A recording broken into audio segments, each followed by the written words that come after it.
샬롬. 오늘도 함께 성경 스케치를 공부하게 돼서 반갑습니다. 여러분, 성경 스케치를 함께 공부하면서 성경 읽는 재미를 좀 느꼈으면 좋겠어요.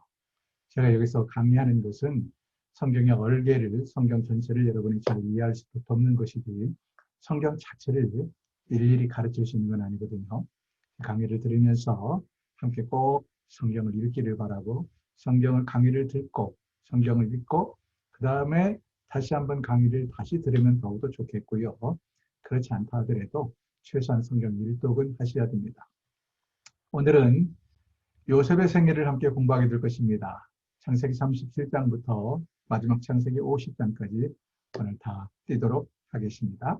족장 시대에, 족장하면 첫 번째 아브라함, 두 번째 이삭, 세 번째 야곱, 네 번째 요셉까지를 보통 족장 시대라고 그런다. 그리고 시간으로는 약 한 500년의 세월을 족장 시대라고 그런다. 이렇게 보시면 되겠고요.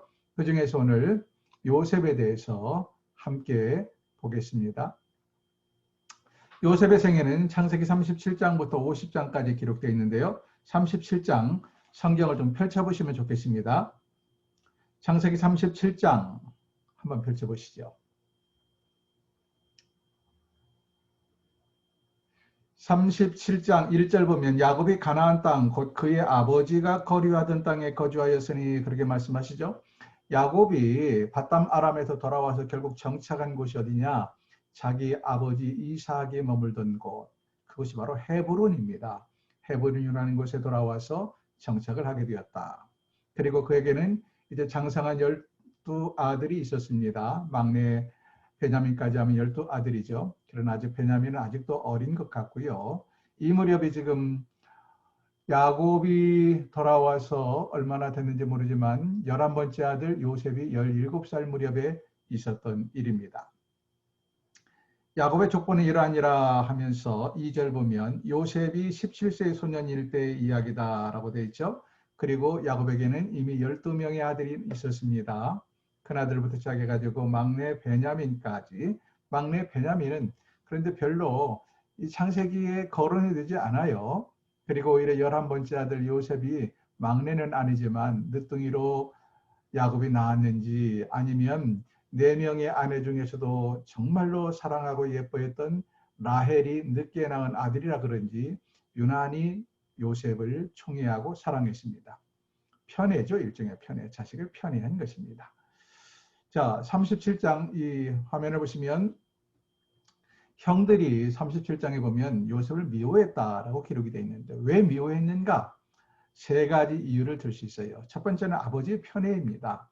아버지가 다른 아들들은 다 양을 몰고 들려나가서 양치기를 시켰는데 요셉만큼은 집에서 데리고 있었어요. 그리고 늘 형들은 아주 남루한 옷을 입고 냄새나는 그 양 옷에서 냄새나는 그런 삶을 살았다면 요셉은 집에서 채색 옷을 입고 빈둥빈둥거리며 잔심부리나 하며 살았단 말이죠. 그래서 이런 편애하는 모습 때문에 형들의 시기와 질투를 받게 되었습니다. 처음에 말씀드렸던 것처럼 야곱이 왜 이렇게 요셉을 편애했을까 하는 것은 우리가 추측하면 어느 정도는 이해가 돼요. 아직 맨 막내 베냐민은 너무 어리고 그리고 어쩌면 그 베냐민이 태어나면서 그가 사랑했던 아내 라헬이 죽으면서 낳았기 때문에 어쩌면 이 베냐민을 미워하는 마음이 있었는지도 모르겠어요. 그것이 성경에 나와 있지는 않으니까 단순히 추정일 뿐입니다. 그러나 이 자기가 사랑했던 아내 라헬이 낳은 요셉은 특별히 사랑했다 하는 것입니다. 요셉의 편애. 그래서 채색 옷을 입혔다.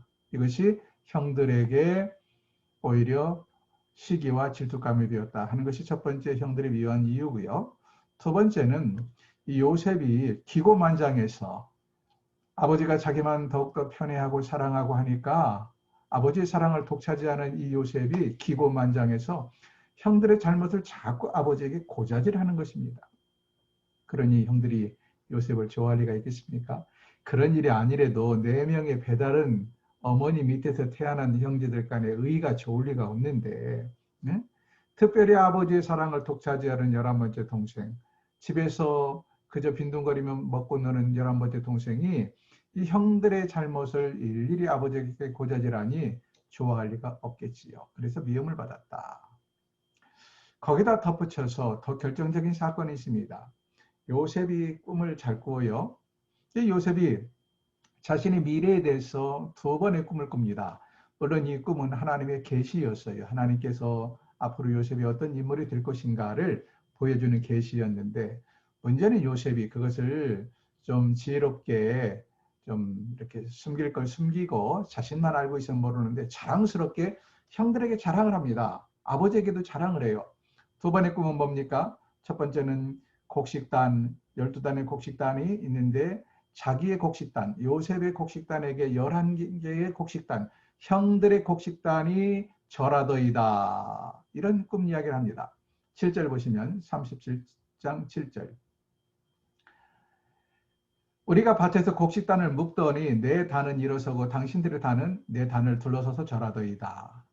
그러니까 형들이 뭐라고 말해요? 8절. 그의 형들이 그에게 이르되 내가 참으로 우리의 왕이 되겠느냐? 참으로 우리를 다스리게 되겠느냐? 하고 그의 꿈과 그의 말로 말미암아 그를 더욱 미워하더니라고 기록이 돼 있죠. 그래 미움에 미움을 더 받는 거예요. 근데 이번에 꿈이 한 번으로 끝나는 것이 아니라 또다시 요셉이 꿈을 꿉니다. 9절 보세요. 요셉이 다시 꿈을 꾸고 그 형들에게 말하 이르되 내가 또 꿈을 꾼즉 해와 달과 11별이 내게 절하더이다 하니라. 10절. 그가 그의 꿈을 아버지와 형들에게 말하며 아버지가 그를 꾸짖고 그에게 이르되 내가 꾼 꿈이 무엇이냐? 나와 내 어머니와 내 형들이 참으로 가서 땅에 엎드려 내게 절하겠느냐? 이 일로 말미암아 11절. 그의 형들은 시기하되 그의 형들은 시기했다. 그러나 아버지는 그의 말을 마음에 간직했다라고 말합니다. 이제는 곡식단에서 한술 더 떠서 아버지와 어머니, 해와 다른 아버지와 어머니를 상징하고 11별은 형제들을 상징하는데 이 모든 것들이 자기에게 절하더이다 라는 이야기를 해서 형들의 미움을 도받았다. 이런 이야기가 37장 초반부에 기록이 되어 있고요. 한편 그의 형들은 그 많은 의향과 가축을 이끌고 목축업을 했어요. 눈만 뜨면 밖으로 나가야 됩니다. 목초지를 찾아서. 이 형들은 그 많은 의향과 가축을 몰고 어디로 갔느냐? 푸른 조장인 세겜으로 목초지를 찾아서 양들을 몰고 나갔습니다. 그때 아버지 야곱이 한번 나가면 목초지는 오랫동안 안 돌아오거든요. 그래서 형들이 제대로 양들을 돌보는지 형들에게는 어떤 어려움은 없는지 궁금하지 않습니까? 그래서 심부름을 시켰는데 형들에게 먹을 것도 갖다 주고 형들이 좀 어떻게 지내고 있는지 좀 보고 오너라. 누구에게 심부름을 시켰느냐? 집에서 아버지 치맛자락 잡고 빈둥거리던 요셉을 심부름을 시켜요. 요셉이 그래서 세겜까지 형들을 찾아갑니다. 그런데 이미 형들은 세겜에서 조금 더 깊은 곳으로 들어갔어요. 왜냐하면 세겜에는 이미 목초지가 없었기 때문에 어디로 갑니까? 거기서 조금 더 멀리 도단이라는 성읍 주변에 목초지로 형들이 옮겨가 있었습니다. 그래서 요셉이 도단까지 이제 찾아가게 되죠. 형들을 찾아갔는데 문제는 형들이 요셉을 계속해서 시기하고 질투해 왔죠. 그런데 사단이 이 형들의 마음을 꼬드겨서 동생을 죽이고자 하는 마음을 불어넣었다 하는 것입니다. 아무리 믿기로서니 그렇게 오래간만에 동생이 찾아왔으면 멀리서 찾아왔으면 반가웠기도 할 텐데 이 형들은 그러지 않았어요.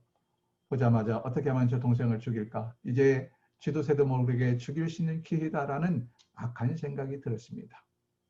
그런데 그래도 장형인 르우벤이 장형이기 때문인지 책임감 때문인지는 모르지만 어떻게 합니까? 동생들에게 이 동생 11번째 동생 요셉을 죽이지 못하도록 어떻게 합니까? 우리 죽이지 말고 웅덩이에 쳐넣어라. 웅덩이는 물이 마른 곳을 웅덩이라고 말을 합니다. 그렇게 말을 한 이유는 형이 나중에 동생들 모르게 이 요셉을 웅덩이에서 건져서 요셉을 살려주기 위함이었습니다. 그리고는 아마 르우벤은 다른 곳으로 또 목초지를 옮겼든지 그 자리에 없게 되는 상황이 발생합니다. 그때 유다가 어떤 제안을 하냐면 우리 저희 미디안 상인들이 지나가는데 미디안 상인들은 이스마엘의 후손이죠. 미디안 상인들이 지나가는데 우리 동생 팔아버리자. 그래서 웅덩이에 있던 이 요셉을 건져서 끌어내가지고 은 20을 받고 유다의 제안으로 미디안 상인들에게 요셉을 팔아먹게 됩니다. 그래서 요셉은 이 미디안 상인들에게 팔려서 어디로 가나 물도 설고 음식도 다르고 문화도 다른 저 머나먼 애국 땅으로 팔려가게 된다 하는 이야기가 37장에 쭉 기록이 되어 있습니다. 그 다음에 38장은 이 유다, 동생 요셉을 팔아먹자고 제안했던 유다의 에피소드가 기록이 되어 있는데요. 시간이 바로 이어서 있었던 이야기가 아니고 아마도 꽤 시간이 지난 후에 유다에게 있었던 사건이지만 이 사건을 앞에서 유다가 동생 요셉을 팔아먹는 주동자가 되었다. 이것 때문인지 어쩐지 유다의 에피소드를 38장에 기록을 하고 있습니다. 참으로 성경을 보면 말씀드리기 남사스러운 일인데요. 성경, 거룩할 성자. 그렇죠? 이 거룩할 성자 성경이 때로는요. 어떻게 되냐면 성자를 써서 성에 관한 아주 추잡스러운 이야기들도 기록이 되어 있습니다. 38장 보면 교회에서 참 말하기 힘든 이야기. 유다, 시아버지와 며느리가 서로 합방을 해서 애를 낳았다. 그것도 쌍둥이를 낳았다 하는 이야기가 38장에 기록이 되어 있어요. 넌센스 퀴즈지만 그러면 유다와 며느리 다말이 합방을 해서 낳은 아들 베레스와 세라는 아들입니까? 손자입니까? 참 심히 어떻게 규정하기 어려운 관계가 발생합니다. 38장은 그 정도로 하고 넘어가겠습니다. 39장 넘어가면 그러면 미디안 상인들에게 은 20에 팔려간 요셉은 어떻게 되었을까요? 애굽에 팔려갑니다. 애굽에 팔려가서 어느 집으로 가느냐? 시대장이었던 보디발이라는 사람의 집에 종으로 팔려갑니다. 시대장, 지금으로 말하면 경호실장 정도 해당합니다. 그러니까 그 권한이 막강한 사람이죠. 막강한 사람입니다. 지금도 뭐 경호실장이 대단하지만 당시에도 마찬가지입니다. 그래서 그의 집안에는 많은 종들도 있었고 심지어는 경호실장 집안에는 잠시 임시로 또는 정식으로 죄수들을 가두어두는 감옥도 있었던 것을 보게 돼요. 자, 요셉이 애굽으로 팔려갔지만 하나님의 은혜가 함께했다 하는 말씀이 계속돼요. 하나님의 은혜가 하나님이 함께 하셔서 형통했다는 말씀이 두 번인가 반복되는데 2절 보시면 2절 보세요. 39장 2절 여호와께서 요셉과 함께 하심으로 그가 형통한 자가 되어 그의 주인 애굽 사람의 집에 있으니 하나님께서 함께 하셔서 비록 노예로 팔려갔지만 요셉은 형통한 자가 되었다. 그 결과 3절 보면 그의 주인 보디발이 여호와께서 요셉과 함께 하심을 보며 또 여호와께서 요셉의 범사에 형통하게 하심을 보았더라. 그래서 어떻게 하는가? 4절 요셉이 그의 주인에게 은혜를 입어 섬김에 그가 보디발이 요셉을 가정 총무로 삼았다. 많은 하인들이 있고 많은 노비들이 있는데 그 모든 노비들을 전부 다 이렇게 거느리고 통솔할 수 있는 가정의 총무로 삼았다. 그리고 자기의 소유를 다 그 손에 위탁했다라고 기록이 되어 있습니다. 근데 문제는 보디발의 아내에게로부터 시작이 됩니다. 여러분 예나 지금이나 돈 있고 권력 있고 빽 있는 사람 아내들은 어떨까요? 뭐 꼭 그런 건 아니지만 대체적으로 예뻐요. 그리고 그 여자들이 할 일이 많이 있어요, 없어요? 할 일이 없어요. 남는 건 시간밖에 없어요. 너무 과한 표현인가요? 자, 보디발의 아내가 문제입니다. 남편이라는 작자는 늘 이른 아침부터 밤늦게까지 왕을 시위하느라고 왕을 경호하느라 나가 살지요. 자기는 뭐 집에서 손톱 하나 손에 물 묻힐 일도 없지요. 남는 게 시간이라. 그런데 가만히 보니까 이 가정 총무로 새로운 요셉이라는 젊은 친구 17, 18, 19 뭐 이쯤 되지 않았겠어요? 17살에 팔려왔으니까 보면 볼수록 저것이 아주 매끈하게 생겼고 일도 잘하고 총명스럽고 마음에 들어. 어쩌면 이 보디발은 나이가 많았는지도 모르죠. 나이가 많은 주제에 아내는 또 젊은 여자를 얻었는지도 모르죠. 그런데 요셉은 일도 잘하고 상냥하고 성실하고 생긴 것도 매끈하게 생겼고 사실 요셉이 고생을 하지 않았잖아요. 아버지 밑에서 그 채색 옷을 입고 집안에만 있었기 때문에 그렇게 뭐 피부가 거칠고 뭐 세상에 뭐 거친 남자처럼 생기지 않았는지도 모르겠어요. 근데 이 보디발의 아내가 점점 이 요셉을 향하여 마음을 음욕을 품습니다. 그래서 어떻게 하는가? 요셉을 꼬드깁니다. 함께 동침할 것을 성적으로 유혹했다 하는 이야기예요. 그러나 요셉은 하나님 앞에서 은혜 받은 자라. 그리고 자신이 어떤 사람인가 입장을 알았기 때문에 결코 이 여주인의 유혹에 넘어가지 않았습니다. 그런데 어느 날 단둘이만 있게 된 거예요. 단둘이만 있게 된 기회를 여주인이 만들었는지 어떤지 모르지만 이 여주인은 그 기회를 이용해서 노골적으로 요셉을 붙잡고 동침하자고 유혹을 해댑니다. 39장 9절을 보십시오. 7절부터 볼까요? 39장 7절. 그 후에 그의 주인이 아내가 요셉에게 눈짓하다가 동침하기를 청하니 요셉이 거절하며 자기 주인의 아내에게 이르되 뭐라고 말합니까?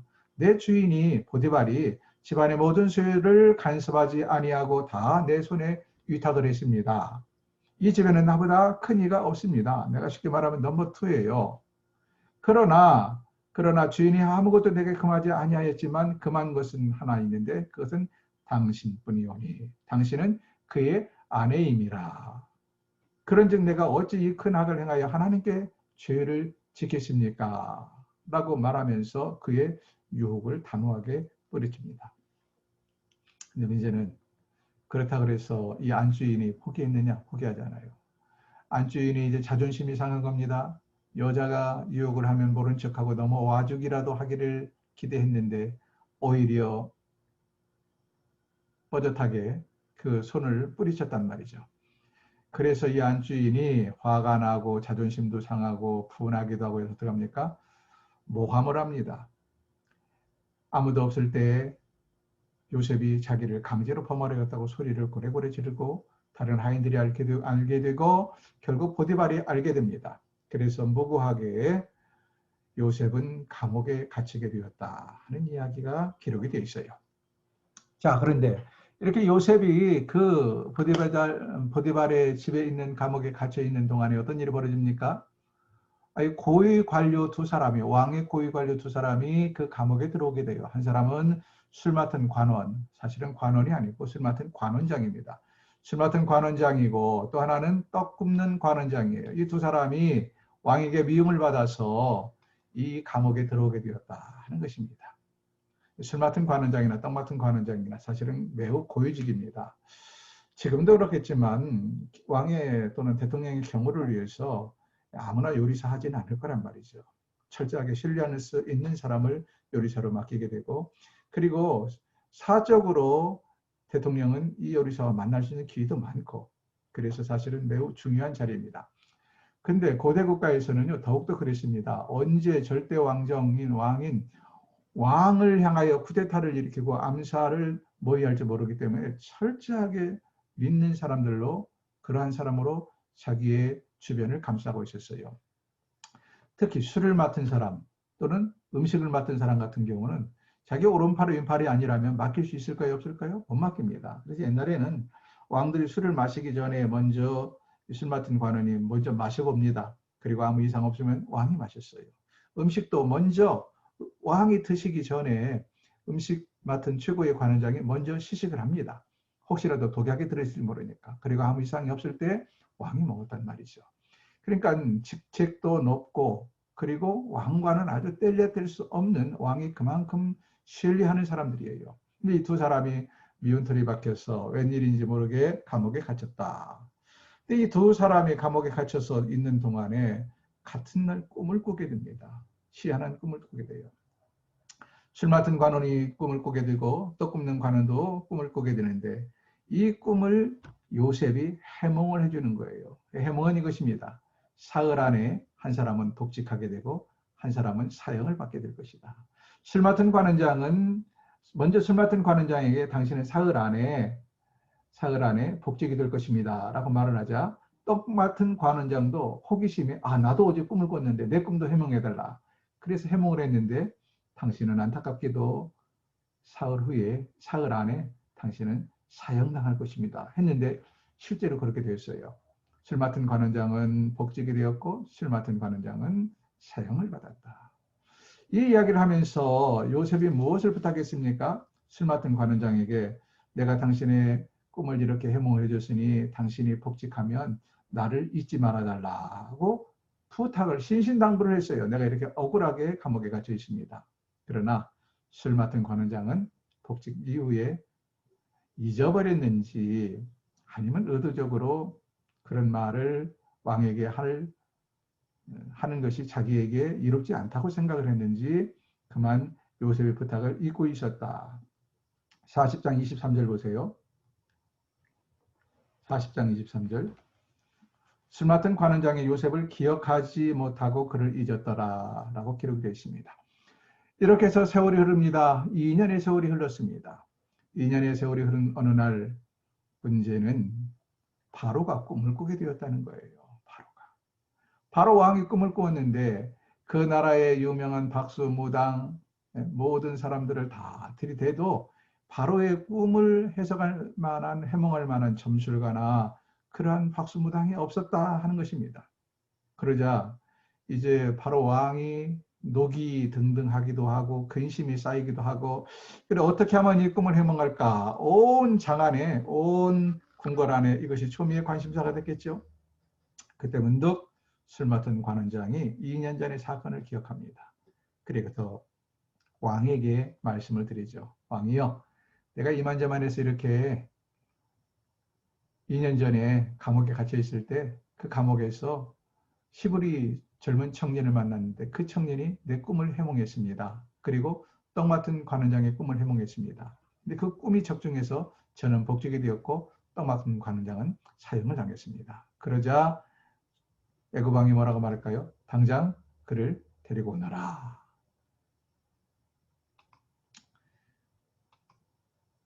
당장 그를 데리고 오너라. 이렇게 말을 합니다. 그래서 요셉이 바로왕 앞에 불려와서 바로왕의 꿈을 해몽하게 됩니다. 근데 바로의 꿈은 두 가지였어요. 두 번 꿈을 꿨거든요. 첫 번째 꿈은 파리한 일곱 암소가 살진 일곱 암소를 잡아먹는 꿈을 꾸었고요. 두 번째 꿈은 마른 일곱 이삭이 충실한 일곱 이삭을 삼키는 꿈을 꾸었습니다. 참 꿈도 해괴망측하잖아요. 우리도 가끔 꿈을 꾸지만 이런 꿈 꾸면 얼마나 사람이 불안하고 어떻게 해야 되는지 알 수 없어서 좀 어려움을 당합니까? 이 꿈을 요셉이 해석하는데 일곱이라는 숫자가 중요해요. 이것은 뭐냐? 그것도 살진 암소가 먼저 나왔고 그 다음에 파리한 암소가 잡아먹었다. 또 충실한 이삭 일곱이 있었고 나중에 마른 일곱 이삭이 충실한 이삭을 삼켰다 하는 것은 먼저는 7년의 대풍년이 있을 것이다. 그리고 그 후에 7년의 큰 흉년이 찾아와서 온 나라가 어렵게 될 것이다. 임금이 두 번씩이나 꿈을 꾼 것은 이것을 분명하게 확실하게 하기 위해서 두 번씩 꿈을 꾼 것이다. 이런 해몽을 하고 해몽을 한 끝에 어떤 이야기를 하냐면 임금님 꿈의 내용은 이러신 건데 그러므로 7년 풍년 기간 동안에 대비를 잘 하셔서 흉년을 잘 넘기셔야 합니다. 라는 조언까지 해요. 이 이야기를 듣고 임금이 어땠을까요? 무릎을 치면서 옳거니 세상에 너처럼 똑똑한 사람 우리나라 그 많은 석박사 점술가들 중에서 너처럼 꿈을 해몽하는 사람을 내가 보지 못했다 하고는 어떻게 합니까? 요셉을 그 자리에서 즉석에서 총리 대신으로 임명을 했다 하는 것입니다. 요셉을 총리 대신으로 임명했다. 40장 37절 보세요. 41장 37절 보시면 바로와 그의 모든 신하가 이 일을 좋게 여긴지라. 바로가 그의 신하들에게 이르되 이와 같이 하나님의 영에 감동된 사람을 우리가 어찌 찾을 수 있으리요 하고 39절 요셉에게 이르되 하나님이 이 모든 것을 내게 보이셨으니 너와 같이 명철하고 지혜 있는 자가 없도다. 너는 내 집을 다스리라. 이제 총리 대신으로 임명하는 것입니다. 너는 내 집을 다스리라. 내 백성이 다 내 명령에 복종하리니 내가 너보다 높은 것은 내 왕자뿐이니라. 바로가 또 요셉에게 이르되 내가 너를 애굽 온 땅의 총리가 되게 하노라 하면서 44절 보세요. 43절 자기에게 있는 버금 수레에 그를 태우며 무리가 그의 앞에서 소리를 지르기를 엎드리라 하더라. 바로가 그에게 애굽 전국을 총리로 다스리게 하였더라. 바로가 요셉에게 이르되 나는 바로라. 애굽 온 땅에서 내 허락 없이는 수족을 노릴 자가 없으리라. 여러분 이거 어떻게 보면 너무 황당하지요. 어떻게 그래 그 자리에서 총리 대신으로 임명을 하고 이런 일을 할 수 있는가. 절대 왕정 시대이기 때문에 가능합니다. 절대 왕정 시대 넘버 2는 아무것도 아닙니다. 그래서 절대 왕정 시대였던 이때 사실 총리가 한둘이 아니고요. 애굽의 전역을 다스리기 위해서는 많은 총리가 있었어요. 그 중에서는 뭐 수석 총리도 있고요. 예를 들면 누굽니까? 다니엘 시대에도 그 나라를 다스리던 바벨론을 다스리던 많은 총리들이 있었어요. 그 중에서 다니엘이 수석 총리가 되는 걸 보게 되거든요. 이것처럼 총리들이 많이 있었기 때문에 총리 한 사람 더 임명하고 그를 수석 총리로 세우는 것은 큰 문제도 안 됐다 하는 것입니다. 그래서 추고관은 수석 총리가 되는 것입니다. 버금 수레를 탔다. 어떤 버금? 두 번째 수레를 태웠다라는 것을 통해서 알 수가 있고 그리고 바로가 선포하잖아요. 누구든지 요셉 앞에서 함부로 수족을 놀리지 마라. 요셉의 권위를 그만큼 인정을 하게 되었다 하는 이야기입니다. 자, 이렇게 해서 요셉이 총리 대신이 되었습니다. 아닌 게 아니라 7년 대흉풍년이 찾아오고 이어서 7년 흉년이 찾아와요. 그런데 이제 7년 흉년에 찾아왔을 때 문제입니다. 요셉은 자기가 예언했던 대로 풍년의 7년 풍년 기간에 일정량을 저장을 해서 흉년에 대비를 해왔어요. 한편 이때 어떤 일이 벌어집니까? 팔레스타인 가나안 땅에서도 역시 큰 기근이 찾아와요. 여러분 애굽이 흉년이 찾아올 정도면 그 땅 전체가 흉년이 찾아오게 되어 있습니다. 애굽이 흉년이다. 그러면 말할 것이 없어요. 애굽은요 나일강이 있고 그리고 물이 풍성한 지역이라 웬만하면 흉년이 안 들거든요. 애굽이 흉년에 들었다 그러면 그 이 지역 가나안 그리고 비가 내리지 않는 이 사막 지역은 말할 것도 없는 것입니다. 근데 문제는 요셉의 형들 그의 아버지 어머니가 함께 살고 있는 가나안 땅에 큰 흉년이 들었다는 거예요. 그런데 그 땅에서는 흉년에 대비한 일이 없었거든요. 그래서 먹고 살 일이 없어서 살 길이 없었어요. 그래서 어떻게 합니까? 요셉의 아버지 야곱이 요셉의 형들을 시켜서 애굽에는 먹을 음식이 많이 있다고 그러는데 가서 곡식을 사와라 지시를 하죠. 그래서 10명의 형들이 이 곡식을 사러 애굽에 내려옵니다. 문제는 애굽에 내려왔을 때 누가 알아보게 돼요? 요셉이 그의 형인 것들을 한눈에 알아봅니다. 그러나 형들은 요셉을 알아보지 못했어요. 왜냐하면 설마 자기들이 팔아먹은 은 20에 팔아먹은 요셉이라는 동생이 20년, 13년의 세월이 흐른 뒤에 20년이네요. 왜냐하면 7년 이미 흉년이 지났으니까 20년 이상의 세월이 흐른 뒤에 애굽의 총리 대신에 되어 있을 거라고는 상상도 못하겠거든요.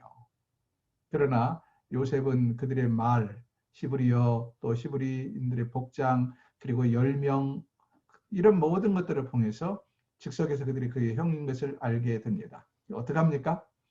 형들에 대해서 형들이 정말 과거의 사람인지 지금 현재 변화된 사람인지를 알아보기 위해서 이제 혹독한 시험을 하게 됩니다.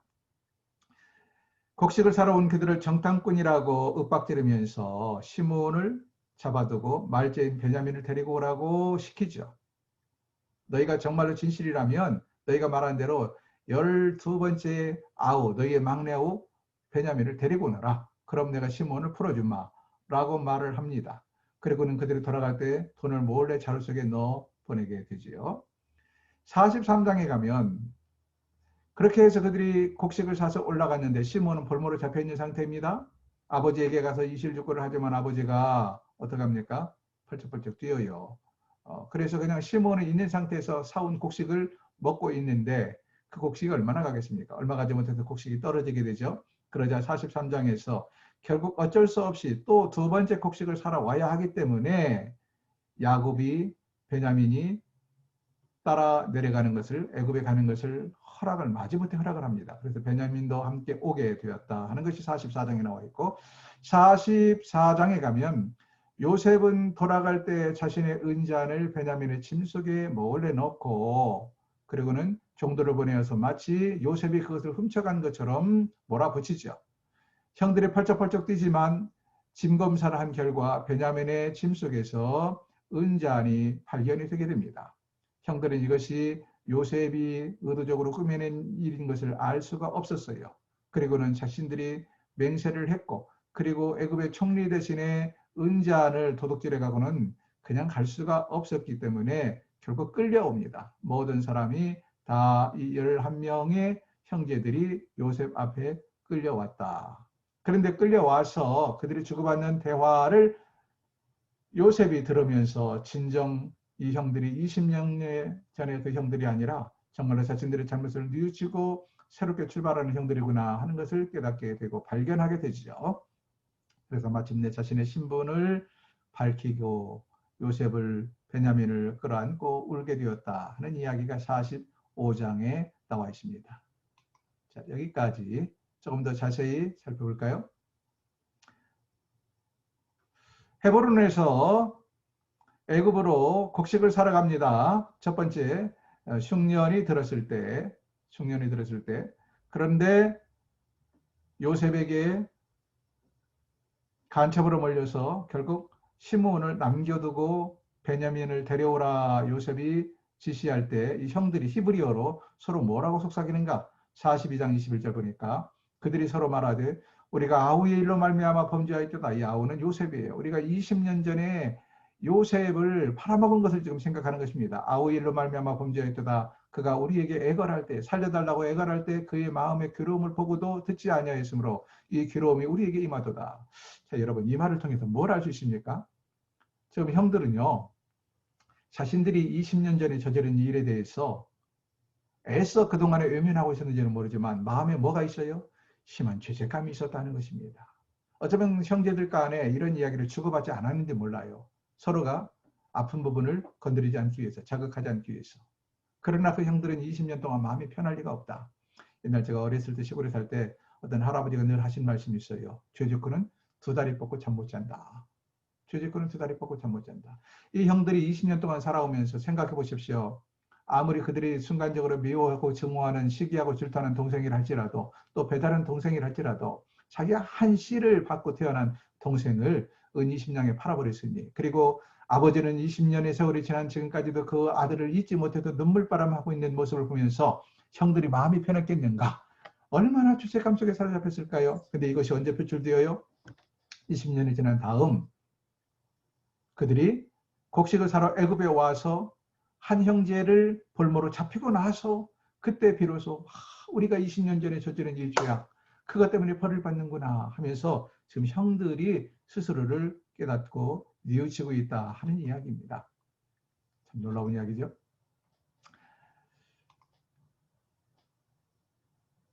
이렇게 해서 그들이 곡식을 가지고 다시 돌아갑니다. 어쩔 수 없이. 아버지에게 가서 이실직고를 해요. 그때 큰아들 르우벤이 아버지에게 뭐라고 말합니까? 아버지, 우리가 다시 돌아가야 됩니다. 돌아가야 시므온을 데리고 올 수 있습니다. 그러자 아버지가 펄쩍펄쩍 뜹니다. 그런데 르우벤이 이렇게 제안을 합니다. 아버지, 내가 만일 시므온을 아버지께로 데리고 오지 아니하면 내 두 아들을 죽이소서. 그를 내 손에 맡기소서. 내가 그를 시몬을 아버지께로 데리고 돌아오리이다 라고 아버지에게 맹세를 합니다. 이걸 통해서 이미 루벤의 두 아들이 있다. 시간이 꽤 흘렀던 걸 알 수 있고 그래 역시 르우벤은 장자이기 때문인지 몰라도 책임감이 참 막중했어요. 그래서 그 동생이 지금 볼모로 잡혀 있는 것이 너무 안타깝고 아버지가 슬퍼하는 모습을 보면서 아버지 내가 어떻게든지 데리고 오겠습니다. 못 데려오면 내 두 아들을 아버지 손에 맡길 테니 아버지가 마음대로 하세요. 라고 말합니다. 그러나 아버지는 이런 르우벤이 눈에 벗어나 있기 때문에 왜 벗어났어요? 이 르우벤이 서모와 간통을 했거든요. 그래서 이미 아버지 눈에 벗어나 있었어요. 아버지는 들은 대꾸하지 않죠. 자, 두 번째. 어쩔 수 없이 이제 식량이 다 떨어져 버렸어요. 문제는 식량이 떨어져서 다시 식량을 사와야만 된다 하는 이야기죠.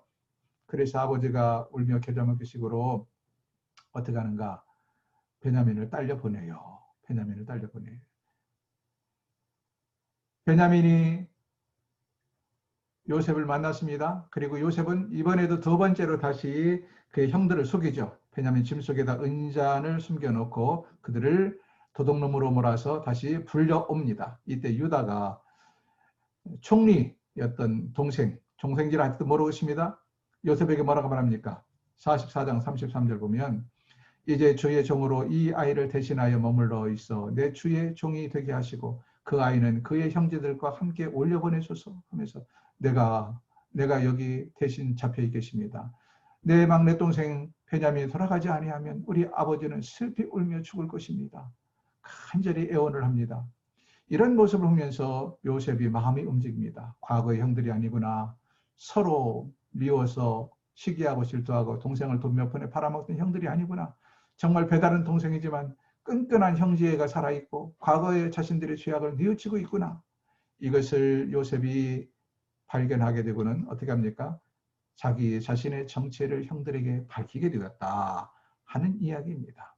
그리고 형들에게 말하기를 아직도 5년이란 기나긴 시간 동안 흉년이 계속될 것입니다. 그러므로 형들이여 이제 어떻게 해서든지 가서 아버지를 모시고 오세요.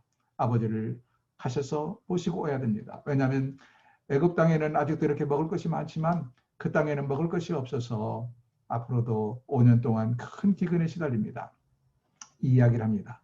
이 이야기를 듣고 형들도 꿈이냐 생시냐 했겠죠. 그런 이야기들이 성경에 계속 기록되어 있습니다. 아무튼 이런 이야기를 집에 돌아가서 아버지 야곱에게 하게 됩니다. 아버지 야곱도 정말 놀라지요. 놀랄 일이 아니겠어요? 결국은 그 아버지가 그의 가족 식솔 70명을 데리고 야곱으로 내려왔다 하는 이야기가 기록이 성경에 기록됩니다. 그렇게 해서 야곱이 그의 모든 가족들 70명을 데리고 애굽으로 이주해 옵니다. 이 70명이 400년이 흐른 다음에 200만 내지 300만 명으로 급증하게 되고 그래서 400년 후에는 이 300만 명이나 되는 엄청난 숫자의 위협감을 느낀 불안감을 느낀 애굽의 왕이 다시 이스라엘 백성들을 핍박하고 박해하죠. 이것이 계기가 되어서 출애굽을 하게 된다 하는 이야기로 이어지게 됩니다. 오늘 이제 말씀을 정리하려고 합니다. 여러분 사실 이 요셉의 생애는 매우 박진감 있고 뭐라고 말할까요? 그냥 보면 어떻게 이렇게 하나님의 말씀이 신묘막창한 꼭 한편의 드라마 같아요. 드라마. 그러나 드라마가 아니고 실제 있었던 사건입니다. 하나님께서 이스라엘 백성들을 살리시기 위해서 애굽에 내려가게 하셨고 애굽에서 400년 동안 정확하게 430년이죠. 고통 가운데 있을 때 하나님께서 이들을 다시 살리셔서 출애굽을 시키십니다. 그런데 왜 애굽으로 내려갔느냐? 왜 애굽으로 내려갔을까요? 하나님께서 아브라함과 언약을 맺으실 때 뭐라고 말씀하십니까? 내 후손이 애굽으로 이방에서 객이 4대 만에 돌아올 것이다. 하나님께서 아브라함과 언약을 맺을 때 그런 약속을 하셨어요. 그리고 그 약속대로 아브라함은 그게 무슨 이야기인지 잘 못 알아들었겠지만 하나님은 정확하게 이스라엘 백성들을 400년 4대 만에 다시 가나안 땅으로 돌아오게 하는 신실하신 하나님이십니다. 사랑하는 여러분, 하나님은 우리와도 언약을 맺은 언약 관계에 있는 우리 백성들입니다. 우리는 하나님께서 어떤 언약을 하셨는지 뭐 기억을 해도 잊어버리고 그 실감을 못해요. 너는 내 아들이다, 너는 내 딸이다, 내가 반드시 복을 주리라. 이런 수많은 약속들을 하나님께서 우리에게 하셨는데 우리는 그걸 다 잊어버리고 산단 말이죠. 특별히 힘들 때는 그래서 그걸 기억하지 못하고 불평하고 원망을 하고 살아요. 그러나 신실하신 하나님은 결코 잊지 아니합니다. 그 언약을 기억하시고 그 언약대로 시간표대로 마치 시계의 태엽이 척척척척 물려서 돌아가듯이 사람들이 깊은 잠에 빠져있던 다른 일을 하던 아무 시계의 태엽이 흘러가는 거에 시간이 흘러가는 게 관심이 없어도 시계는 척척척척 태엽이 돌아가면서 기어가 물려서 시간이 흘러가듯이 하나님의 시계는 움직이십니다. 그리고 하나님은 하나님의 정확한 시간표대로 우리를 향하신 섭리, 우리와 맺은 언약대로 우리를 돌보시고 우리를 지키신다는 사실을 기억하십시다. 사랑하는 여러분, 아직도 여러 가지로 힘이 드시죠? 신실하신 하나님, 언약을 지키시고 이행하시는 그 하나님을 바라보면서 오늘 또 어떤 힘든 과정이 있든지 간에 하나님은 반드시 나와 함께 하시고 나를 건져내신다라는 확신 가운데 승리할 수 있기를 주의 이름으로 축원합니다.